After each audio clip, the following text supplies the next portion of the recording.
지난주에서 계속 법정 드라마가 진행됩니다. 오늘 본문은 벨릭스 총독 앞에서의 재판이고, 또 25장은 벨릭스의 후임으로 왔던 베스토 총독 앞에서의 재판입니다. 그리고 26장은 아그리파 왕 앞에서의 재판, 변론입니다.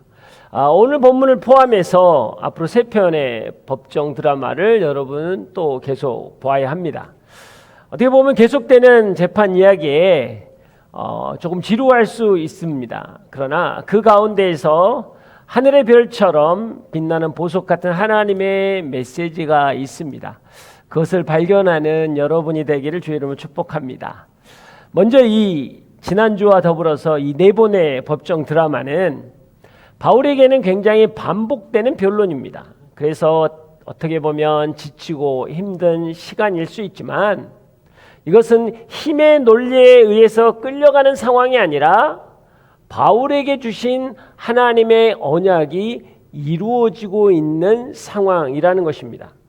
자, 사도행전 9장에 보면 바울이 다메섹에서 예수님을 처음 만나고 난 다음에 그가 거꾸러지고, 그리고 다메섹 도시로 들어가서 3일 동안 먹지도 못하고 기다리고 있는 순간에 하나님께서는 아나니아를 불러서 그가 나의 종이 될 것이다 라고 하며 바울을 향한 하나님의 꿈과 비전을 선포한 내용이 있습니다. 자, 그게 사도행전 9장 15절 말씀입니다. 다 함께 한번 읽어보겠습니다. 시작. 그러자 주께서 아나니아에게 이렇게 말씀하셨습니다. 가거라, 이 사람은 이방 사람들과 왕들과 이스라엘 사람들 앞에서 내 이름을 전하도록 선택한 내 도구다. 하나님께서는 특별히 바울을 택하신 목적은 예수님의 이름을 이방 사람과 왕들과 이스라엘 사람들에게 전하는 것이었습니다. 우리는 이미 봐왔지만 바울은 1차, 2차, 3차 전도 여행을 통해서 수많은 이방인들과 유대 사람들에게 복음을 전했습니다. 그런데 왕에게 전한 적은 우리가 알다시피 1차 전도 여행 처음 시작한 키프로스 섬에서 바보라는 지역에서 총독 서교에게 복음을 전한 것 외에는 없었습니다. 자, 그런데 공교롭게도 재판을 통해서 총독들과 왕들을 만나게 되고 그들이 받아들이든 받아들이지 않든 복음을 전하게 된다라는 것이죠. 사랑하는 여러분, 하나님은 당신이 하신 약속의 말씀에 대해서는 단어 하나까지도 정확하게 이루시는 분입니다. 그래서 성경에서는 이렇게 이야기합니다. 하나님의 말씀의 1.1획도 결코 없어지지 않고 다 이루어질 것이다 라는 것이에요. 그래서 우리는 그 하나님의 신실하심, 역사하심을 24, 25, 26장을 지나면서 우리는 보게 될 거라는 거예요. 비록 법정 어떤 재판의 스토리이기 때문에 똑같은 이야기들이 계속 반복되기 때문에 지루할 것 같지만, 그 안에서도 하나님께서 우리에게 주고자 하시는 말씀이 분명하게 있다라는 것이죠. 자, 바울은 예루살렘에서 대제사장 아나니아 앞에서 신문을 당했었습니다. 그 신문을 당한 후에 그를 죽이려 하는 사람들이 있었기 때문에 천부장은 명령을 해서 병사들 470명을 호위하고 이 가이사랴로 바울을 호송하게 됩니다. 바울을 이렇게 가이사랴로 호송하고 하나님께서는 바울에게 하나님의 선한 뜻들을 보여주기를 원하셨습니다. 그런데 대제사장 아나니아는 종교 지도자들과 바울의 암살 계획이 실패하자 이번에는 전문 변호사인 더들로까지 동원해 가면서 가이사랴에 있는 총독에게 재판을 신청하고 정식 재판에 회부하게 됩니다. 이게 24장의 말씀이에요. 오늘 저희는 24장 전체를 한번 보게 될 텐데요. 자, 로마 법정에서 이 재판하는 과정은 어떻게 되냐면, 고소인이 먼저 그 고소 내용을 이야기하고 그러면 피고소인은 그것에 대한 목록을 변론하는 것으로 진행이 됩니다. 그래서 1절부터 9절까지는 고소인 측의 고발 내용이고 10절부터 21절 우리가 읽었던 이 본문은 바울의 변론입니다. 그리고 21절부터 27절까지는 베닉스 총독의 어떤 판결문과 함께 바울과의 개인적인 대화를 이야기하고 있습니다. 자, 한번 2절에서 우리가 4절 말씀 한번 읽어보겠습니다. 2절에서 4절 다 함께 읽겠습니다. 시작. 바울이 불러 나오자 더둘로가 그 사건을 벨릭스 앞에 고소해 말했습니다. 우리는 각하의 다스림 아래서 오랫동안 태평성대를 누리고 있습니다. 각하의 선견 지명은 이 나라의 개혁을 가져다 주었습니다. 벨릭스 각하, 저희는 언제 어디나 이것에 대한 깊은 감사를 드리고 있습니다. 이제 더 이상 각하에게 폐가 되지 않도록 간단히 말씀드리니 각하께서는 관용을 베풀어서 저희 말을 들어주시기 바랍니다. 자, 2절부터 4절. 사실 아나니아가 예루살렘 공회에서 바울을 신문할 때 바울이 타고난 언변과 함께 부활이라는 이슈를 가지고 사실 그 신문을 벗어났거든요. 그렇기 때문에 거기서 결정을 못 지었기 때문에 아나니아가 이번엔 머리를 쓴 겁니다. 그래서 유명한 변호사를 대동해서 변호사가 이 일들을 고소하게 만들었다라는 거예요. 자, 보면은 기가 막힌 이야기들을 하고 있습니다. 정말 전문 변호사답게 재판장을 굉장히 찬송하면서 시작하죠. 자, 이것을 읽었을 때 여러분 어떻게 생각합니까? 역시 세상은 이렇게 살아야 한다. 이것이 바로 사회생활의 정수다. 그렇게 생각 안 해보셨습니까? 이 구절을 보면 세상을 살아가는 지혜를 배우는 것 같습니다. 할렐루야. 네, 그렇다고 은혜는 받아서는 안 됩니다. 네. 총독 각하로 인해서 우리가 태평성대를 누리고 탁월한 선교진으로 개혁을 해주셔서 우리 삶에 놀라운 변화가 있습니다. 여러분, 이 말은요, 아첨 다 빼면 남는 게 하나도 없는 말입니다. 왜요? 요세푸스의 기록에 의하면 여러분 벨릭스는 굉장히 포악하고 독재적인 총독이었습니다. 그래서 그가 재임할 때 유대 지역에 가장 많은 밀란이 일어났고 그 밀란들을 강제로 진압하면서 유대인들에게 굉장히 큰 원성을 사게 됩니다. 그 원성이 사실 로마 황제까지 가게 돼서 벨릭스가 여러분 그 자리를 내려놓기까지 되거든요, 나중에. 사실 그런 현실인데 지금 오늘 이 변호인은 어떻게 이야기하냐면 전혀 다르게 이야기하고 있다라는 겁니다. 왜일까요? 이유는 간단합니다. 단지 바울을 모함해서 죽이기 위해서 불의와 불의의 권력과 타협하고 아첨을 했다라는 거예요. 여러분, 사랑하는 여러분, 수단이 목적을 뛰어넘으면 그때는 대안이 없는 거예요. 비본질이 본질을 뛰어넘으려면 그때는 감당할 수가 없는 겁니다.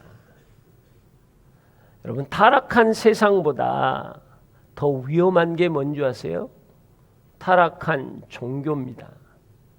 왜냐하면 여러분, 타락한 세상은 어둠입니다. 왜 어두울까요? 빛이 없기 때문이에요. 그러나 타락한 종교는 빛이 있으되 어둠이 빛을 깨닫지 못하기 때문에 위험한 거예요. 우리가 신앙생활하면서 여러분 긴장하고 도전받으면서도 여러분 주의해야 되는 게 이런 거예요. 세상은 말씀이 없기 때문에 세상의 방법대로 살아가는데 그리스도인은 말씀이 있음에도 불구하고 말씀대로 살지 않고 세상의 논리와 세상의 가치와 세상의 기준으로 산다면 그게 바로 그 뜻인 거예요. 빛이 왔지만 어둠이 빛을 깨닫지 못하는 거예요. 내 마음에 빛이 있지만 그 빛에 대해서 내 안에 있는 어둠이 깨닫지 못하고 계속적으로 작용한다라는 거죠. 여러분, 그게 더 무서운 거예요. 세상보다 종교의 타락이 훨씬 더 무서운 겁니다. 로마가 기독교 국가가 되고 난 다음에 여러분 중세 시대를 우리는 암흑기라고 한다고요. 나라가 전체가 기독교가 됐는데 왜 그것을 암흑기라고 하냐고요. 모든 사람이 다 기독교인인데 왜 암흑기냐고요. 빛이 왔으되 아무도 빛을 깨닫지 못하고 어둠 가운데 있는 그 삶의 태도들을 이야기하는 거예요. 이 땅의 교회들이 깨어 있어야 할 이유가 거기에 있다라는 겁니다. 말씀으로 돌아가야 할 이유가 거기에 있다라는 거예요. 안타깝게도요, 우리는 말씀은 듣지만 말씀은 경청하지 않는다고요. Hearing without listening. 듣긴 해요. 근데 경청은 하지 않아요. 내가 알긴 알아요. 내 삶의 변화는 없어요. 적용하지 않아요. 여러분, 말씀을 안다라는 히브리어 야다는 경험한다라는 이야기거든요.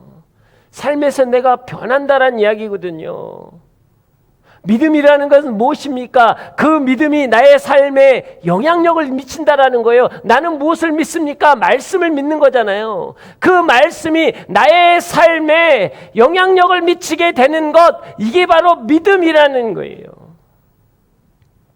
근데 우리가 그것을 갖지 못한다면 결국 우리는 타락한 종교, 세상의 타락보다 더 무서운 타락을 경험하게 된다라는 것이죠.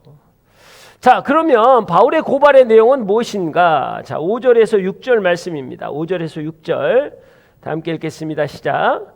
저희가 알아보니 이 사람은 전염병 같은 사람으로 온 세상에 퍼져 있는 유대 사람들 가운데 폭동을 일으키는 사람입니다. 그는 나사렛 이단의 우두머리며 심지어 성전까지 더럽히려고 했습니다. 그래서 자기가 붙잡은 것입니다. 자, 당시 로마는 많은 식민지를 갖고 있었습니다. 그래서 무엇보다도 사회의 혼란을 조장하거나 민중을 움직이는 소요나 폭동 같은 여러분 정치적인 이슈에 대해서는 굉장히 민감했어요. 그래서 반란죄는요 무조건 사형입니다. 그러나 종교에 대해서는 굉장히 단아했습니다. 그래서 그냥 허용하거나 그들의 믿음에 대해서 푸시를 하지는 않았단 말이죠. 자, 그래서 지금 이 변호인은 그것을 잠깐 바꾼 거예요. 뭐라고 했습니까? 정치적 이슈로 바꿔놓은 거예요.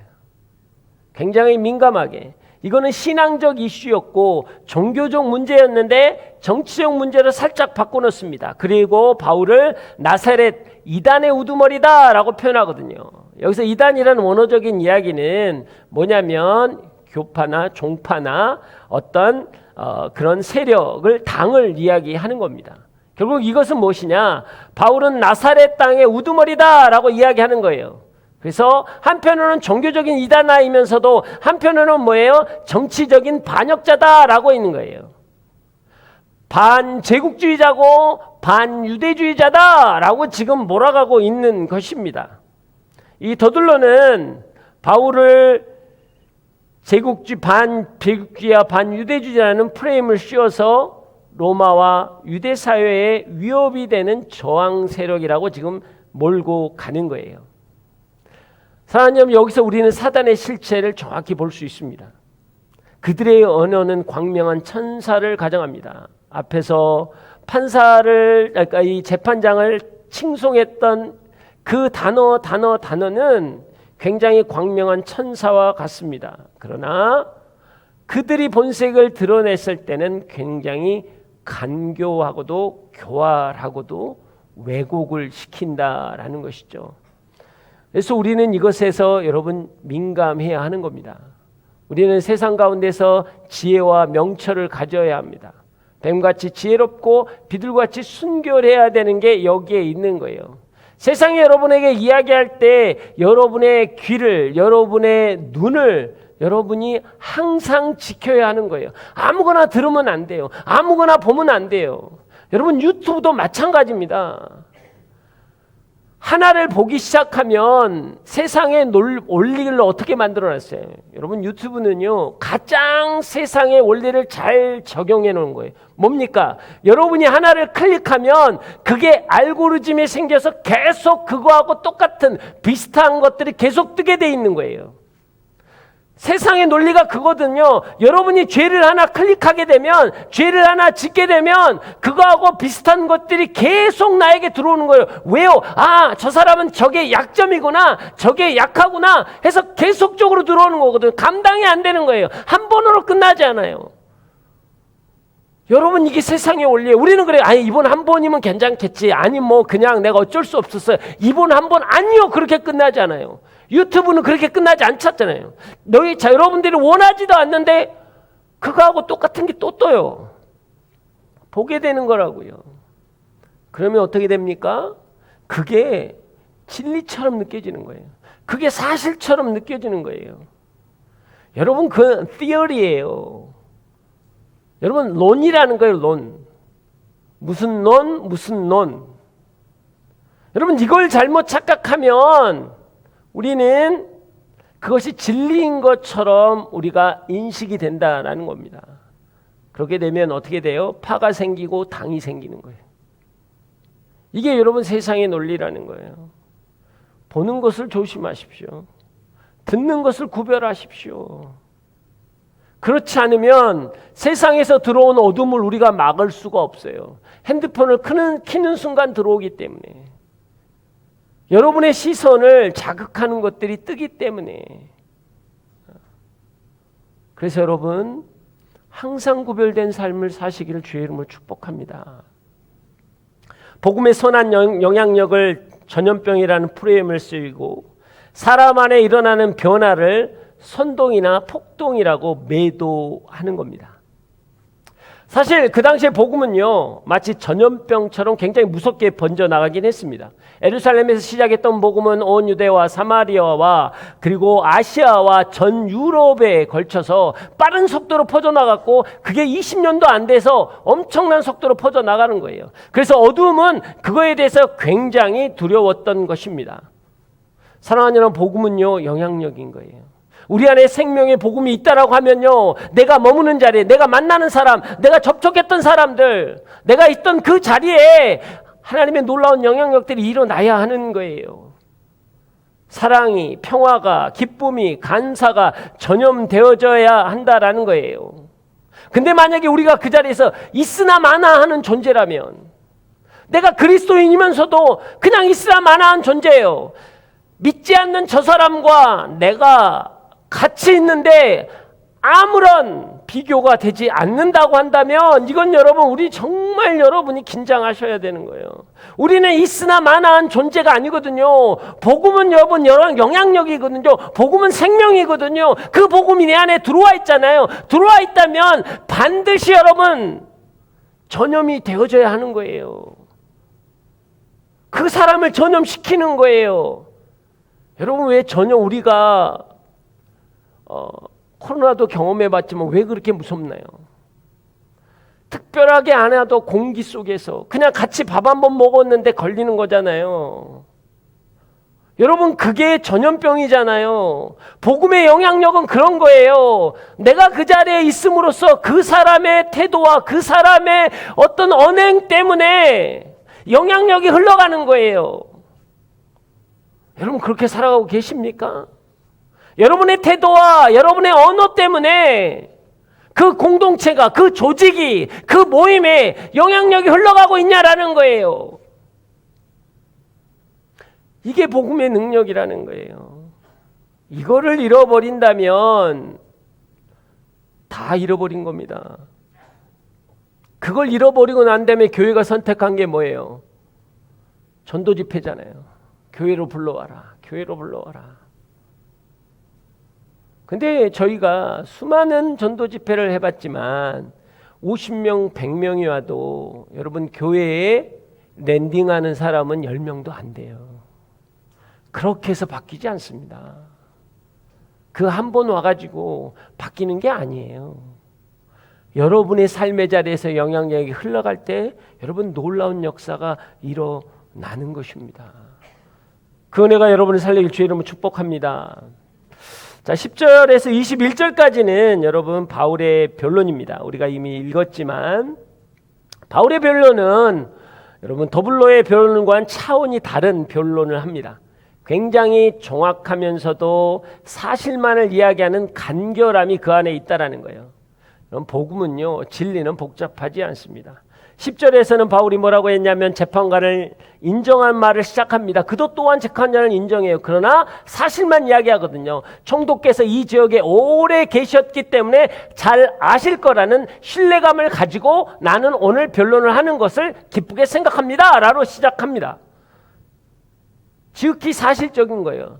그가 여기에 얼마나 머물렀는지 그거 하나만 가지고 오케이, 내가 그것을 신뢰하고 이야기하겠다라는 것으로 말문을 엽니다. 그리고 11절에 보면 오순절에 전 세계에 있던 디아스포라 사람들이 다 와서 예루살렘에서 예배를 드리러 왔습니다. 근데 나도 그 중에 하나였습니다. 나는 폭동을 일으키는 사람, 소요를 일으키는 사람이 아니라 예배를 드리러 왔던 사람이고 머문 지도 12일밖에 안 됐습니다. 몇 년 동안 다른 세계 외국에 나가 있다가 고작 들어온 지 12일밖에 안 됐는데 제가 어떻게 폭동을 일으키겠습니까? 그러면서 14절에 가면서 저는 이단아가 아닙니다. 그러나 하나님을 섬기는 율법과 예언자, 예언서를 믿는 신앙의 도를 따르는 사람이다 라고 하면서 뭐예요? 나는 정치적인 이슈를 가진 사람이 아니라 종교적인 이슈를 가진 사람입니다 라고 이야기를 하는 거예요. 그러면서 19절에는 예루살렘에 온 목적을 이렇게 이야기했죠. 저는 우리 민족에게 구제금을 주려고 하고 내가 예물을 드리러 왔다라고 이야기하는 거예요. 나는 내 민족을 사랑하고 율법을 존중합니다. 그래서 나는 반유대주의자가 아닙니다 라고 이야기하는 거예요. 12절에서 보면 온 유대 사람들이 내가 이방인을 성전에 데리고 왔다라는 오해를 하지만 그건 단순히 오해였을 뿐이지 나는 어떤 소요도 일으키지 않았습니다. 증거가 없습니다. 한번 이야기해 보십시오 라는 거거든요. 저는 그런 일을 한 번도 한 적이 없습니다 라고 하면서 19절에 뭐라고 하냐면 그때 소동을 일으켰던 아시아에서 온 유대인들이 있는데 그들이 만약에 온다면 그들하고 대면을 할 수 있지만 오늘 그들이 오지 않았습니다. 그래서 아무 증거도 없습니다 라고 이야기를 맺는 거예요. 그러면서 하나를 더 곁들이죠. 20절에 뭐냐면 제가 예루살렘 공회에서 동일한 신문을 당했습니다. 그러나 그들은 저에 대한 아무런 잘못도 발견하지 못했습니다. 만약에 있다면 이 자리에서 이야기를 해봐야 될 것입니다 라고 끝을 냅니다. 자, 굉장히 간결하면서도 굉장히 차분하게 이야기하고 있다는 거예요. 그들의 거짓과 그들의 속임수에 대해서 감정적으로 반응하지 않습니다. 여러분, 이게 신앙인의 태도라는 것이죠. 자기의 무죄를 증명하는 데 있어서 절대로 감정을 앞세우지 않았다라는 것이죠. 그러면서 그가 두 가지를 분명히 고백하는데 하나는 자신의 신앙 고백에 대한 부분이고 또 하나는 내가 그러면 그들에게 무엇을 외쳤는가라는 두 가지예요. 첫 번째가 16절입니다. 16절 다 함께 읽겠습니다. 시작. 그렇기 때문에 저는 하나님과 사람 앞에서 항상 꺼리낄 것이 없는 양심을 가지려고 애쓰고 있었습니다. 자, 이 말씀은요 되게 중요합니다. 왜냐하면 성전을 더럽혔다라는 죄목을 가지고 지금 고소를 당한 거거든요. 근데 또 이야기는 내가 하나님 앞에서 꺼리낌이 없다. 여러분, 이건 목숨을 내놔야 할 이야기예요. 하나님을 여러분 땡기는 거는 유대인에겐 신성모독이거든요. 사랑하는 여러분, 신앙이라는 게 그런 거예요. 여러분, 하나님의 이름은 종교적인 미사오구가 아니라 그만큼 무게가 있는 거라는 거예요. 하나님 앞에서 내가 꺼리낌이 없는 양심이었다라고 한다라는 것은요 자기 목숨을 거는 이야기라는 거예요. 근데 우리는요 말씀을 읽고 묵상하는 데 있어서 목숨을 걸지는 않습니다. 내 영이 요 하나님 앞에 서는데 하나님 앞에서 하나님의 이름으로 내가 기도하는데 우리는요 목숨을 걸지는 않아요. 내 삶에 적용되는 삶들에 대해서 우리는요 너무나 쉽게 생각한다라는 것이죠. 그래서 우리 자주 이런 고백하지 않습니까? 나의 악함과 나의 죄악 때문에 라는 고백 많이 합니다. 근데 그 고백이요 가슴을 찢고 죄를 뒤집어 쓰며 하는 실제적인 고백이 아니라 그냥 신앙인이면 누구나 하는 이야기이니까 우리는 어느 순간 이게 종교적인 고백이 되었다라는 거예요. 마치 신앙인의 자기 겸손을 표현하는 미사오구가 되어버렸습니다. 여러분 그렇지 않습니까? 아이 제가 연약하고요. 제가 부족합니다. 그래서 제가 이 일을 감당할 수가 없습니다. 그럴 때도 있고요. 제가 연약하고 부족해서 이런 또 뭐 죄를 짓기도 하고 험담하기도 하고 이랬습니다. 굉장히 나이스한 미사오그를 하잖아요. 사랑하는 여러분 죄송하지만 연약하고 부족해서 죄를 짓는 게 아니라 악해서 짓는 거예요. 내가 악하기 때문에 죄를 짓는 거예요. 연약한 자가 죄를 짓는 게 아니죠. 우리는 신앙을 너무나 쉽게 이야기한다라는 거예요. 여러분 하나님의 이름을 사용한다면 목숨을 걸어야 하는 거예요. 말씀이 육신이 되어 우리 가운데 오신 예수 그리스도라고 했잖아요. 우리가 말씀을 대면한다라는 건 예수 그리스도를 대면한다라는 거예요. 예수 그리스도를 대면한다라는 건 여러분 우리가 목숨을 걸어야 한다라는 이야기라고요. 근데 우리는 신앙을 너무나 쉽게 생각한다라는 거예요. 왜? 우리의 죄 때문에 라는 고백을 하는데 이것은 우리 생각 속에 뭘 이야기하냐? 그 죄는요 원죄라고 이야기했더니 우리 다 죄가 있잖아. 나만 있나? 모두가 있기 때문에 그거에 대해서 나는 큰 부담감이 없다라는 거예요. 아니 어떻게 보면요, 아이 그래도 나름 열심히 살았고 뭐 일도 열심히 하고 그런데 내가 그렇게까지 큰 죄인은 아니야. 아니 죄인이긴 한데 그렇게 극악무도한 죄는 아니야 라고 이야기할 때가 너무 많다라는 거예요. 여러분 극악무도한 죄인은 아니잖아요. 할렐루야. 극악무도한 죄인입니까? 여러분 그렇게 생각하는 사람 없잖아요. 그러니까 여러분이 그냥 고개 딱 들고 나를 쳐다보는 거지. 어떻게 보겠어요? 극악무도하면. 근데 성경에서는요. 수군거리는 것도 남 험담하는 것도 불효하는 것도 로마서 1장에는 사형에 해당한 죄라고 그랬어요. 우린 신앙을 너무 쉽게 생각한다고요. 예수 그리스도가 우리를 위해서 죽으셨다라는 것 때문에 우리는 너무나 이지웨이를 선택한다고요. 내 편할 대로. 그래서 어떤 죄를 하나 지었다라는 게 용서의 사이드에서 항상 머물러 있기 때문에 나는요 죄를 뒤집어 쓰지 않아요. 가슴을 찢지 않아요. 애통해하지 않아요. 하나님 내가 또 이 죄에 무너졌습니다라는 여러분 통곡의 눈물이 없다라는 거예요. 이 땅의 그리스도인들이 눈물이 상실될 때 여러분 감정은 메말라질 수밖에 없다라는 것입니다. 사랑하는 여러분, 우리가 하나님 앞에 꺼리낌이 없는 양심이라는 건 여러분 완벽한 삶을 이야기하는 게 아니에요. 진실된 삶을 이야기하는 거예요. 잘못됐으면 잘못됐다고 고백하고 돌이키고 회개하는 걸 이야기합니다. 선한 양심이라는 건요 죄 없는 삶을 이야기하는 게 아니라 회개하는 삶을 이야기하는 거예요. 이스라엘의 자랑이었던 다윗도 예수의 수제자였던 베드로도 죄를 짓지 않는 완벽한 사람이 아니라 죄를 시인하는 회개하는 진실된 사람이었다라는 거예요. 몰라서 사고가 날 수는 있지만 여러분 고의로 사고를 내지 마십시오. 여러분의 삶 가운데 때로는 모를 수 있어요. 바울이 저번 주에 자기가 모르고 대제사장에 대해서 험담을 했어요. 몰랐거든요, 그 사람이. 여러분 그러나 고의로 하지 말라란 말이에요. 그래요, 때로는 내가 모르고 이야기할 수 있어. 몰랐어. 너가 그런 줄 모르고 나는 그냥 이야기했어. 그건 되지만 내 안에 분노와 내 안에 어떤 질투와 내 안에 화가 있고 내 안에 속상함이 있어서 너 들어라는 식으로 이야기할 때 있잖아요. 이야기해놓고 거기 있었어? 알았는데 들으라고 하는 거예요. 아니 뭐 굳이 꼭 우리 이런 거 해야 되겠어? 그 사람에게 들으라고 하는 거거든요. 이거 하지 말자. 난 그거 어려운데? 그 사람한테 들으란 이야기예요. 몰라서 우리가 사고를 낼 수 있어요. 그러나 고의로 내서는 안 된다라는 거예요. 여러분 어떤 경우에도 거짓말을 입에 담지 마십시오. 어렵고 힘들어도 진리를 입에 담으십시오. 왜? 진리가 우리를 자유케 하는 것입니다. 여러분 한국교회가 힘이 없는 이유는 무엇입니까?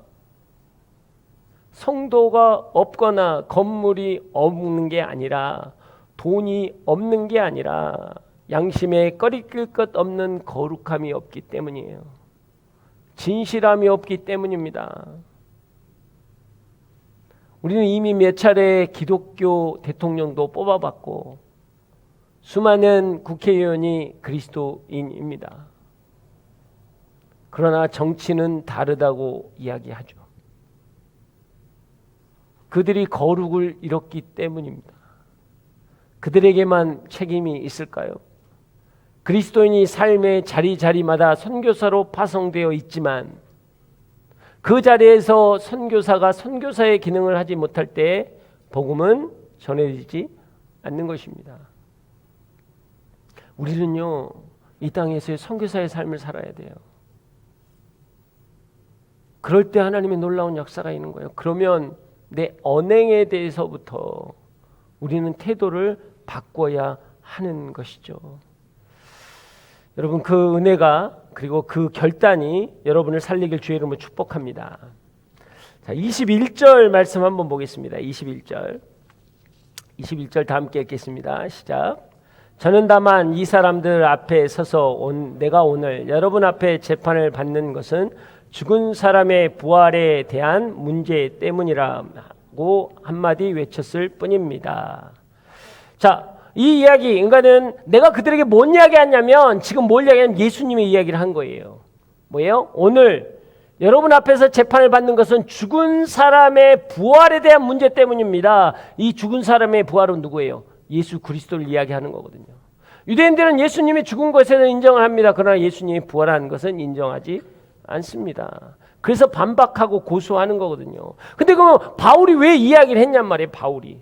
아니 20절까지 끝내면 괜찮아요. 왜냐하면 20절까지 이미 본인의 어떤 알바이가 다 정리됐고 그리고 이제는 더 이상 본인이 소동을 일으키지 않았다라는 것, 그리고 증거가 불충분하기 때문에 이것은 다 거짓말이라는 것, 거짓된 거라는 걸 다 밝혔단 말이에요. 그걸로 끝내야 되는데 21절은 말을 안 해야 돼요. 근데 갑자기 그것을 선포한 거예요. 아니 근데 내가 분명한 것은 그들에게 이야기하는 것은 부활에 대한 것이다. 예수 그리스도의 부활에 대한 것이다. 여러분 이건 너무나 중요한 거예요. 신앙에서 너무나 중요하다고요. 왜냐하면 부활이 없이는 여러분 죄사함은 없는 거예요. 여러분 부활 죄로 여러분 예수 그리스도의 십자가의 죽음으로 끝나버리면 더 이상 우리 가운데 예수님은 안 계시는 거예요. 부활은 너무나 중요한 겁니다. 단순히 뭐예요? 죽은 자가 다시 살아난다라는 개념이 아니라고요. 부활이 왜 중요하냐면 부활은 오늘 이 시간에 예수 그리스도가 우리 가운데 함께 하신다라는 뜻이에요. 그분이 십자가에서 죽으셨지만 3일 만에 무덤에서 부활하시고 오늘 우리 가운데 함께 하신다. 그것이 바로 여러분 복음서의 하나님의 약속이잖아요. 세상 끝날까지 내가 너희와 항상 함께 하리라. 그게 부활의 주님이라는 거예요. 또 무엇입니까? 부활이라는 것은 죽고 삶에 있어서 주권자는 하나님이라는 거예요. 생명의 주권자는 하나님이라는 거예요. 어찌하여 너희가 두려워하느냐? 너희의 생명의 주권은 하나님께 있다라는 개념이에요. 여러분 우리는 그 부활을 경험하는 삶을 살아야 하는 거예요. 비록 여러분이 죄 가운데 죽었다라고 할지라도 오늘 여러분이 말씀 가운데 있으면 여러분이 새롭게 되는 역사가 일어나는 거예요. 이게 하나님의 부활이라고요. 그래서 그걸 놓칠 수가 없었던 거예요. 바울은. 그래서 그것을 선포했다라는 것입니다.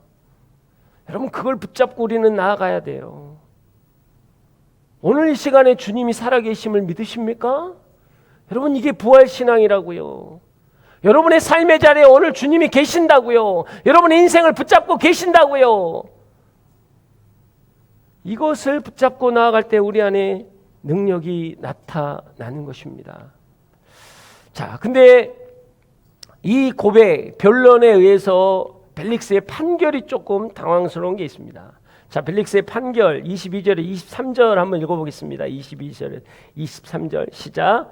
그러자 그 도에 대해 익히 잘 알고 있었던 벨릭스는 루시아 천부장이 오면 그때 판결하겠다라고 말한 뒤 재판을 연기했습니다. 벨릭스는 백부장에게 명령을 해 바울을 지키되 그에게 어느 정도 자유를 주고 필요한 것을 그의 친구들이 가져다 주는 것도 허락하라고 했습니다. 자, 여러분 고소인의 내용이 다 나왔고 그 다음에 이제 피고소인이 그것에 정확하게 반박을 했고 그래서 그것이 이렇게 사건 사고가 정확하게 드러났단 말이에요. 근데 갑자기 뭐예요? 재판을 연기한 거예요. 판결에 좀 이상함이 있죠.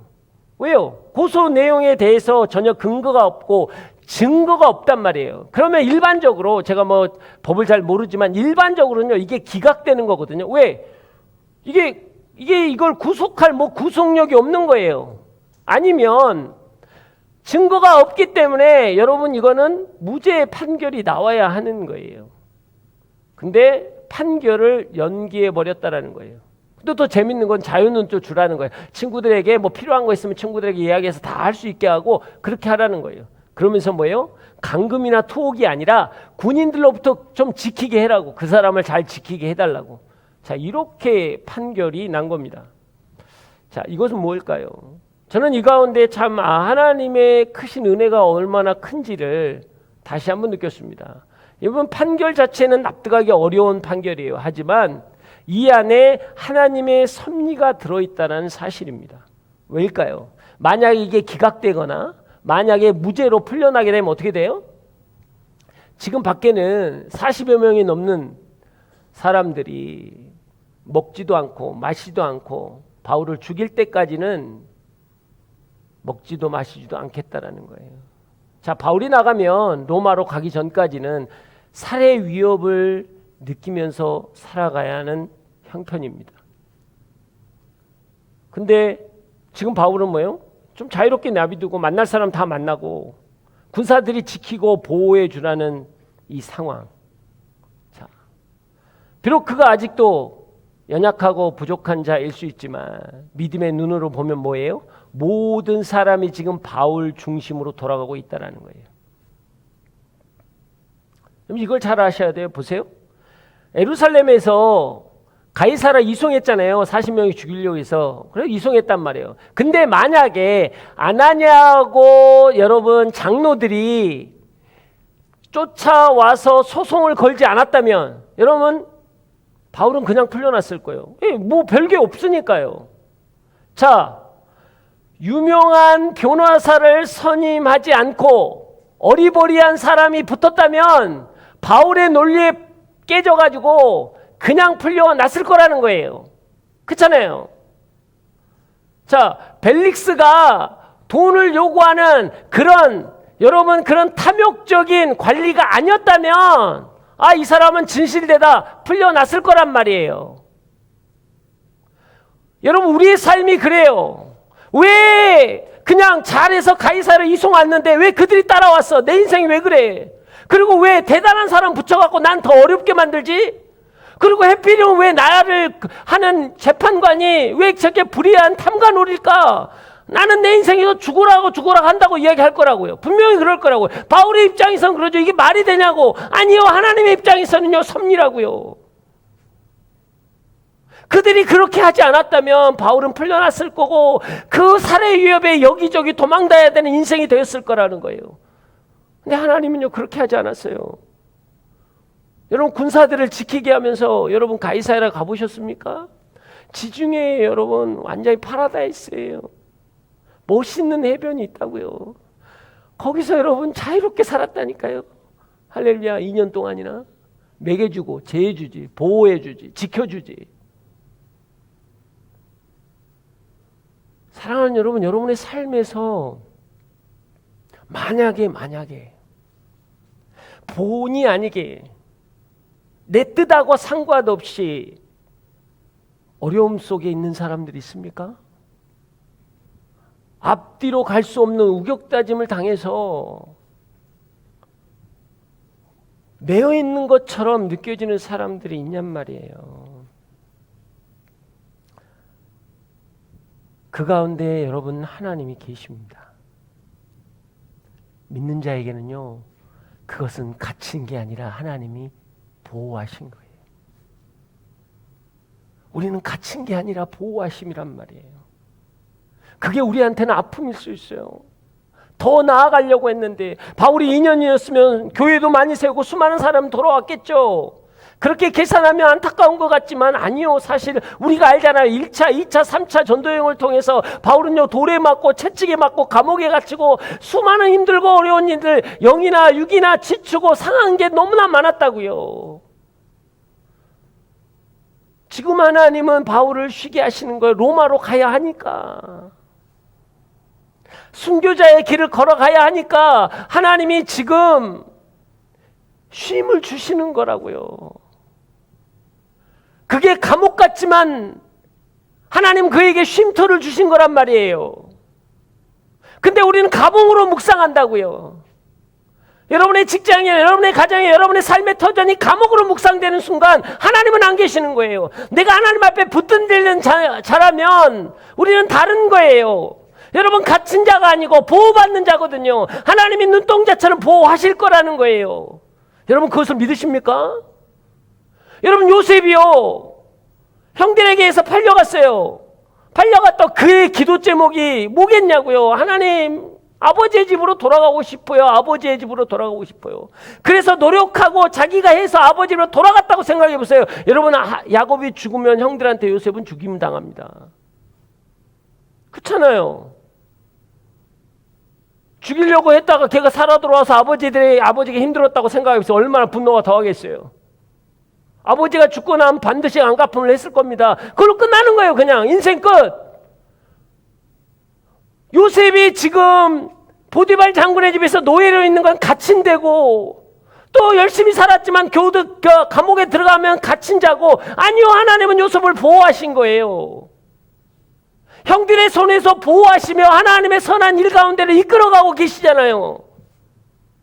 만약에 여러분이 지금 삶의 자리에서 하나님을 인정한다면 하나님의 역사하심과 하나님의 인도하심을 내가 경험하고 있다면 여러분의 삶은 완전히 다른 거예요. 세상 사람은 그렇게 이야기하고 있죠. 어떻게 너는 뒤로 넘어졌는데 코가 깨지냐? 너 인생은 왜 이렇게 안 되는 인생이냐? 라고 할 수 있어요. 아니 어떤 사람은요 제대로 믿어보려고 하니까 더 힘들어진다는 거예요. 더 아프다는 거예요. 더 어려워진다는 거예요. 더 어려워지는 게 아니라 하나님의 보호 가운데 있다는 걸 여러분 믿으십시오. 그 하나님이 여러분을 보호하시고 하나님이 때 그 길을 열어주실 거라는 거예요. 여러분 그것을 믿으십니까? 여러분 그 은혜가 여러분을 살리길 주의 이름으로 축복합니다. 근데 여기서 참 안타까운 한 사람이 있죠. 안타까운 한 사람은 뭐냐면 벨릭스라는 사람입니다. 26절 마지막 한번 읽어보겠습니다. 26절 시작. 혹시 바울이 자기에게 뇌물을 바치지 않을까 하는 바람에 바울을 수시로 불러들여 함께 이야기를 나눴습니다.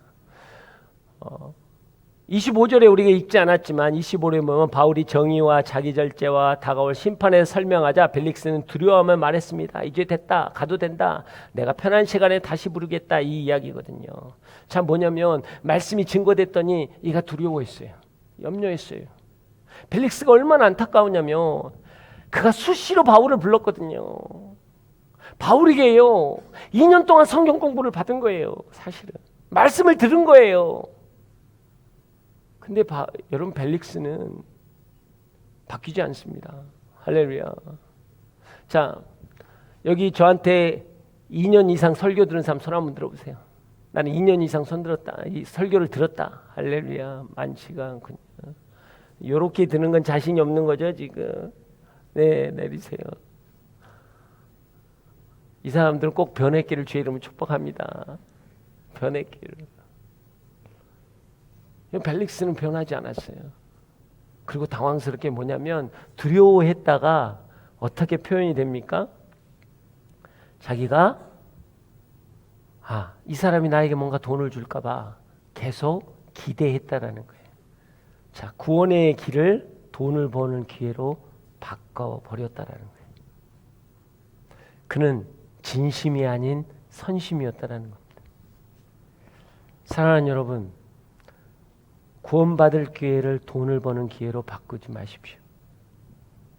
오늘 이 예배는 여러분이 변화되고 구원받아야 할 자리이지 여러분의 삶의 풍요를 위한 기도의 자리가 아니라는 거예요. 벨릭스는 들었지만 경청하지 않았어요. 두려웠지만 하나님 앞에 깨달음은 있었지만 세상에 대한 욕심과 욕망이 더 컸다는 이야기예요. 우리는 어떻습니까? 교회에서 도전받고 깨달음은 있어요. 그래요. 근데 문제는 세상에 나가면 왜 원일치냔 말이에요. 내가 말씀을 듣고 두려워하고 깨달음은 있는데 세상을 향한 욕망이 내가 더 큰 거예요. 내 안에 더 크기 때문에 세상에 나가면 전혀 감흥이 없는 거예요. 변화도 없고 그냥 세상과 나는 다를 게 없어요. 믿는 자와 안 믿는 자가 다를 게 없다라는 거죠. 여러분 어떻습니까? 여러분의 삶은 어떠냐라는 거예요. Hearing without listening입니까? 듣지만 경청이 되지 않습니까? 변화가 없습니까? 우리의 안타까움이 뭔지 아세요? 요즘은요, 불의에 대해서는 민감하지 않아요. 요즘의 젊은이들은. 불의에 대해서는 절대로 민감하지 않습니다. 근데 불이익에 대해서는 굉장히 민감해요. 세상의 불이 그 정도는 나하고 상관없어요. 나의 불이익에 대해서는 굉장히 민감합니다. 여러분 그건 뭔 말이에요? 진리를 말하는 건 중요하지 않지만 나에게 유익이 되는 것은 굉장히 중요한 거예요. 사실은 중요하지 않아요. 현실이 중요한 거예요. 어떤 사실이 눈앞에 있더라도 나의 현실이 더 민감한 거예요. 깨달음보다 계산이 앞서는 겁니다. 양심의 두려움보다 도박적인 베팅이 우리에겐 더 두려움이 있는 거예요. 될까? 이걸로 하면 대박 날까? 여러분 이게 우리에게 더 긴장을 준다라는 거죠. 너무나 많은 사람들이 진리에 대한 깨달음과 하나님에 대한 두려움보다 욕망에 대한 집착이 더 커지는 세대를 살아가고 있습니다. 듣지만 경청하지 않는다라는 거예요. 여러분 벨릭스처럼 기회를 놓치지 마십시오. 이제 됐다. 내가 편한 시간에 다시 부르겠다. That's enough for now. 이거 충분해. 괜찮아. 이게 충분해. 괜찮아. 그런 사람 참 많아요. 왜 순모임 안 들어갑니까? 아, 이거 예배에도 충분합니다. 아직은 괜찮습니다. 아직은 괜찮아. 아직은 괜찮아. 아니, 다음에 하지. 다음에. 여러분, 다음은 없어요. 벨릭스가 이때 이제는 괜찮아 하고 난 다음에 2년 후에 여러분 바뀝니다. 그래서 폼페이로 여러분 유배가듯 갑니다. 그리고 폼페이에서 화산이 터져서 죽었다라는 게 공식적인 어떤 기록들이에요. 그 인생은 끝납니다. 여러분 이게 벨릭스의 삶이었어요. 근데요, 사실 제 시간이 없어서 벨릭스에서 자세하게 이야기 못하지만 벨릭스는 노예 출신입니다. 노예 출신이 자유인이 되고 자유인이 돼서 총독이 됐거든요. 이건요 대박난 인생이에요. 벨릭스 신드롬처럼요 인생은 대박난 인생이라고요. 그래서 그의 삶을 부러워할 수도 있단 말이죠. 근데 안타깝게 그는 하늘에 속한 자가 안 됐습니다. 바울은 뭐예요? 그 많은 조건 좋은 것들 가지고 살면서 믿어서 바닥에 추락한 것 같지만 하늘에 속한 자의 삶을 살았습니다. 사랑하는 여러분, 여러분 오늘 선택하십시오. 여러분 어떤 길을 걸어가기를 원하십니까? 여러분 하늘에 속한 자의 삶을 살아가기를 원하십니까? 그렇다면 여러분 다시 한번 말씀 앞에 나가셔야 돼요. 그리고 여호와 하나님께서 나와 함께 하시며 나를 보호하시고 나를 눈동자처럼 지키신다라는 고백과 선포가 있길 주의 이름으로 축복합니다. 자, 오늘 시간 우리가 기도하며 나가기를 원합니다. 사랑하는 여러분, 바울은 세상의 법정에 서 있었지만 그것을 하나님의 법정으로 만들었습니다. 벨릭스를 두렵고 떨게 했고 복음을 선포했습니다. 여러분 이게 하나님의 백성의 특권이에요. 우리는 세상에 살기 때문에 세상의 법정에 판결에 민감합니다. 실패했다. 끝났다. 너는 가능성이 없다. 여러분, 세상의 법정은 죄값을 물려고 합니다. 그러나 하나님의 법정은 살리는 것이요, 회복해야 하는 것이요, 여러분, 생명을 주는 것입니다. 우리는 그 특권을 가지고 있다라는 거예요.